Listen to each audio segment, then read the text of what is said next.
Business aviation is a critical part of the Canadian economy, even though it's often dwarfed by its commercial counterpart.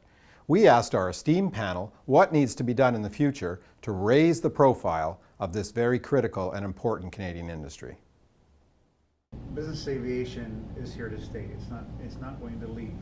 But as all businesses have to adapt to emerging market forces and regulatory frameworks, and just the way telecom has, and it's continually evolving. I think business aviation has done a great job evolving with technology and the different frameworks. I think it's going to always, just without sounding like a commercial, but this is our 50th anniversary, obviously, of the CBAA. And so business conditions in 1961, probably someone asked that very question in 1961 is, how long is business aviation going to be with us? Well, here we are in 2011. Business aviation is still with us.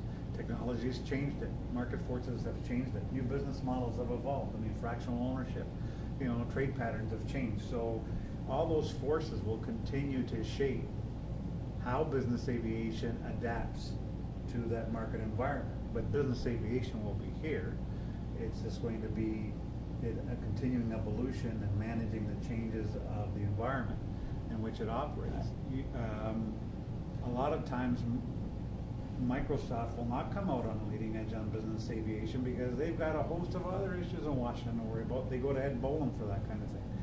And the only difference is that between CBAA and NBAA is NBAA is a $35 million a year corporation because lobbying in Washington is reflected in that bubble, and you can't compare the two as opposed to what we do in Ottawa. But I don't disagree with you. You have to fund. I'm at the leisure of my customers, which are the members, and so if you want us to have the Cadillac guns and have more registered lobbyists with us, because this is it along with Merlin. We can make the chocolate bar bigger, we can make the chocolate bar smaller for you depending on how we go about it. We do have a strategic plan in place, we do have a strategic business model in place. Just the POC alone, I've had to restructure and let go of people and outsource this. I'm trying to run a corporation myself on, and at the same time lobby. But if you're telling me, well, I don't want to do that, and I don't want you to do this, I don't want you doing this on my behalf, and what I'm hearing from shareholders is, what do you want me to do? What's the mission you want me to do, and I'll do it. But it's no different in just because we're non-for-profit, as it doesn't mean that we're not a commercially oriented organization. As airports have taught us, those are non-for-profit corporations which are very commercially oriented.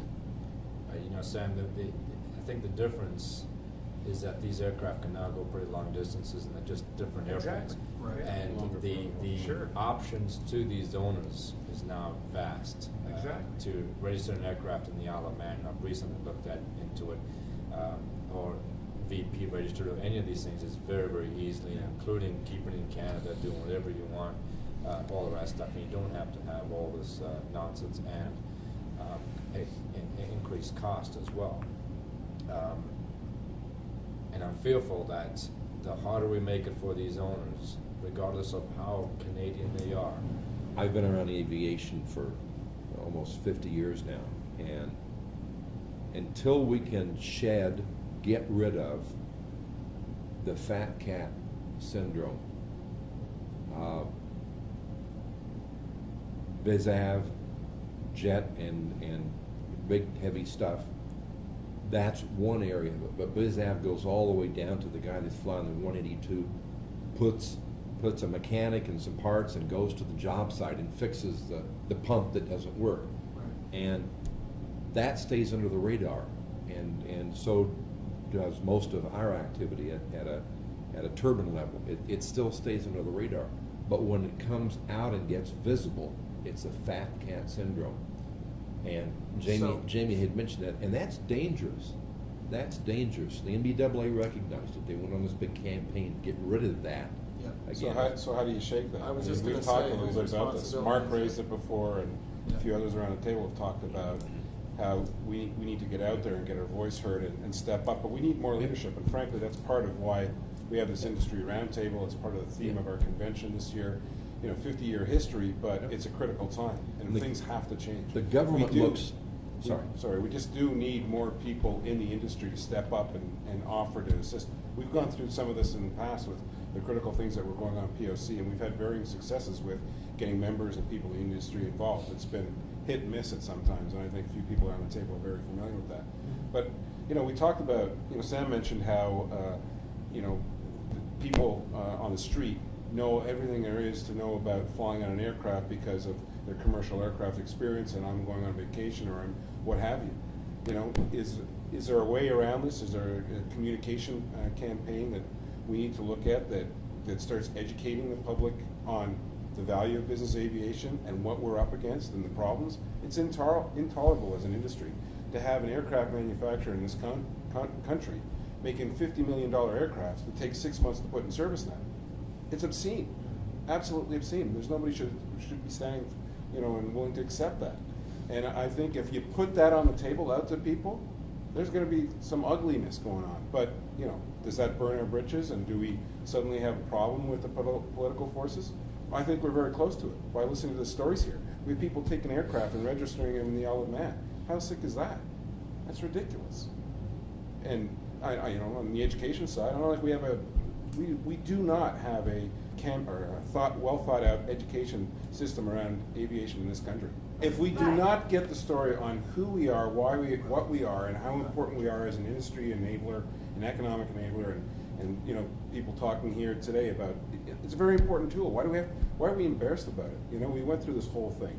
It's a useful tool. People spend lots of money to use that tool to make their businesses better. We have people sitting around the table who are living proof of that.